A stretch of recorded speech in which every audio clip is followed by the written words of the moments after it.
না, আমি যেটা হয়েছে আজকে এর মাধ্যমে প্রমাণিত হলো যে ফ্যাসিবাদের চরিত্রটা কি ছিল। আজকে একটা উদাহরণ হলো যে ফ্যাসিবাদ কিভাবে বিচার বিভাগকে ব্যবহার করেছে। এই মামলা যখন দায়ের করা হয় আমি তখন জেলে বন্দী ছিলাম। জেলে বন্দী অবস্থায় মামলা দায়ের করা হয়েছে এবং এই মামলার সঙ্গে আমার কোনো রকম সংশ্লিষ্টতা নাই।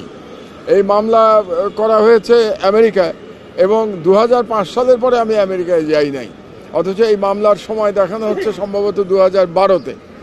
তো এই সময় আমি আবার আমার পত্রিকা অফিসে বন্দী ছিলাম, মানে সারাক্ষণ পত্রিকা অফিসে পুলিশ র্যাব তারা ঘিরে রেখেছিল আমার দেশ অফিসকে।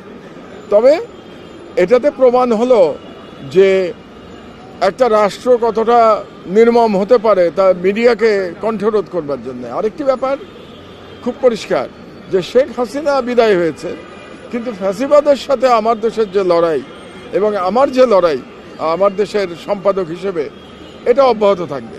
কারণ যে মামলাটি হয়েছে এটা শেখ হাসিনার পুত্রকে নিয়ে মামলা। তো আমার বিরুদ্ধে এরকম মামলা তো শতাধিক আছে।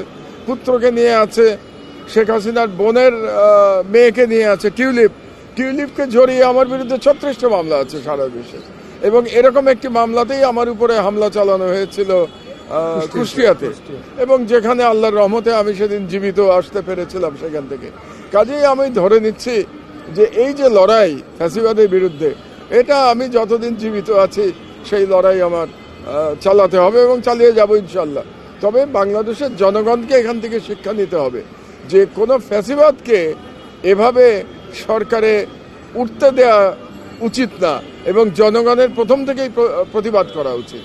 আমরা যদি প্রথম থেকেই হাসিনার ফ্যাসিবাদের বিরুদ্ধে প্রতিবাদ করতাম তাহলে হয়তো 15 বছর ধরে এত জুলুম হতো না, এত গুম-খুন হতো না, এত মানুষকে বিচার বহির্ভূতভাবে হত্যা করা হতো না, বাংলাদেশের অর্থনীতিকে এভাবে ধ্বংস করা হতো না এবং রাষ্ট্রের স্বাধীনতা এভাবে দিল্লির পায়ে বিসর্জন দেওয়া হতো না। কাজেই আমি জনগণের প্রতি আহ্বান জানাই যে আপনারা আর কোনো ফ্যাসিবাদকে বাংলাদেশের জায়গা দেবেন না। সকল ফ্যাসিবাদের বিরুদ্ধে আমাদের লড়াই যেন অব্যাহত